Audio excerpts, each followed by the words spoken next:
Hay leyes que sin duda marcan un antes y un después, y hoy vamos a meternos de lleno en una de ellas, la Ley Orgánica para la Igualdad Efectiva de Mujeres y Hombres en España. Vamos a ver cuáles son sus principios clave y sobre todo cómo busca transformar nuestra sociedad en la práctica. ¡Empezamos! Fijaos bien porque la ley no empieza con rodeos ni preámbulos vagos, empieza con esta declaración, que es toda una declaración de principios. Y esto es clave porque no lo plantea como un deseo o una aspiración, sino como una afirmación. Lo establece como un hecho y sobre ese hecho se construye todo lo demás. Misma dignidad, mismos derechos, mismos deberes. Esta es la primera piedra de todo el edificio legal que vamos a explorar. Vale, para entender bien esta ley vamos a seguir una ruta bastante lógica, en 5 paradas. Primero, el porqué de todo, su principio fundamental. Luego bajaremos a tierra para ver cómo se aplica en el trabajo, en el día a día.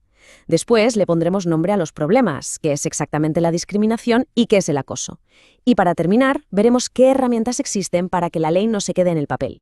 Venga, pues vamos con la primera parte. Antes de entrar en los detalles en la letra pequeña, es súper importante entender el alma de la ley, su razón de ser. ¿Cuál es el objetivo final que lo mueve absolutamente todo? A ver, el objetivo no es simplemente decir que la igualdad existe y ya está. La palabra clave aquí, la que lo cambia todo, es efectivo. Se trata de pasar de la teoría a la práctica, de crear mecanismos reales para quitar de en medio la discriminación contra la mujer y hacerlo en todas partes, en el trabajo, en la política, en la vida pública, en fin, en cada rincón de la sociedad. Su alcance es total, es universal. Da igual la nacionalidad o la situación de la persona. Si está en territorio español, esta ley le aplica. Pero de verdad, lo más potente es el segundo punto. Es un principio informador. ¿Y eso qué significa? Pues para que nos entendamos, es como si esta ley nos diera unas gafas a través de las cuales se tienen que leer e interpretar todas las demás leyes que existen. La igualdad de género se convierte, por así decirlo, en el filtro principal. Bien. Ya tenemos la base, la teoría. ¿Y ahora cómo aterriza todo esto en un sitio que nos afecta a casi todos? Pues, efectivamente, en el mundo del trabajo. Vamos con la segunda sección, la igualdad en el ámbito laboral. Aquí la ley no deja ningún cabo suelto, Protege básicamente todo el ciclo de vida profesional, desde el momento en que alguien se presenta a un puesto de trabajo, pasando por su formación, las posibilidades de ascenso, el sueldo, las condiciones y, por supuesto, también en el caso de un despido. La idea es que la igualdad esté presente en cada uno de esos pasos. Entonces, ¿significa esto que nunca, jamás se puede tener en cuenta el sexo? Bueno, existe una única y muy estricta excepción. No se considera discriminación si una característica del sexo es un requisito esencial y determinante. El ejemplo típico es el de buscar un actor para un papel masculino. Pero ojo, la ley exige que el objetivo sea legítimo y que ese requisito sea totalmente proporcionado. No vale cualquier excusa. Todo esto nos lleva, lógicamente, a la pregunta del millón. Vamos con la tercera sección. ¿Qué entiende exactamente la ley por discriminación? Porque las palabras importan, y aquí definir bien los conceptos es crucial.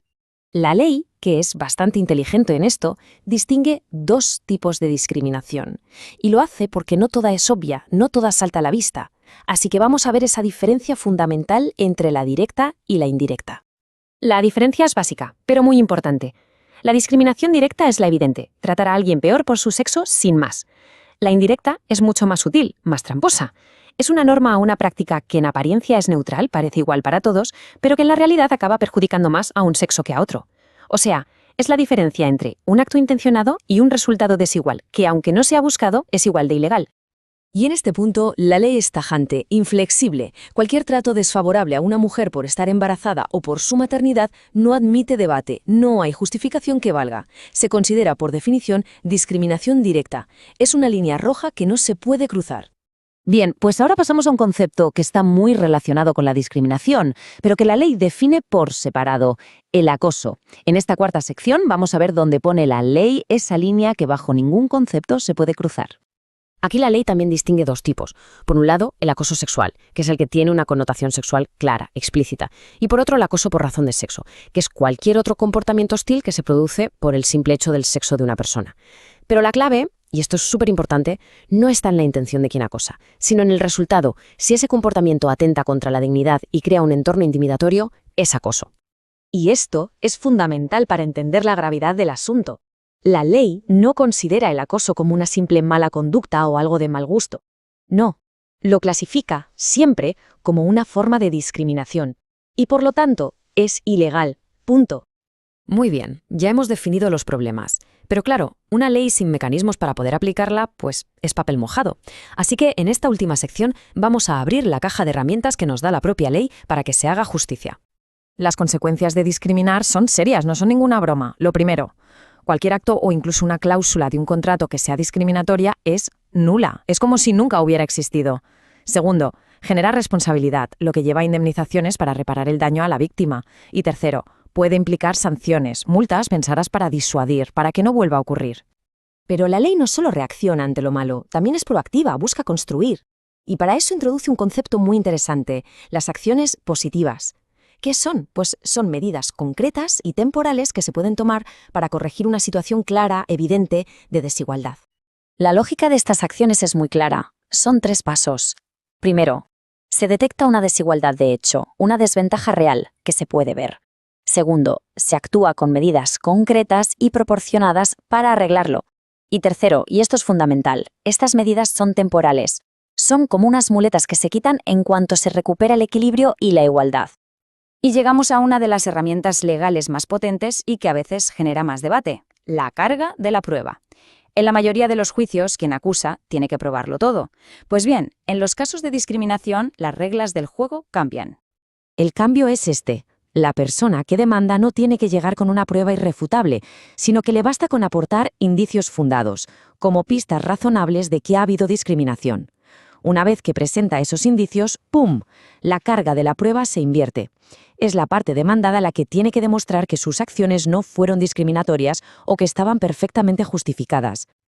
Pero ojo, mucho cuidado aquí, porque esto es importantísimo. Esta inversión de la carga de la prueba, este cambio de reglas, no se aplica en los procesos penales.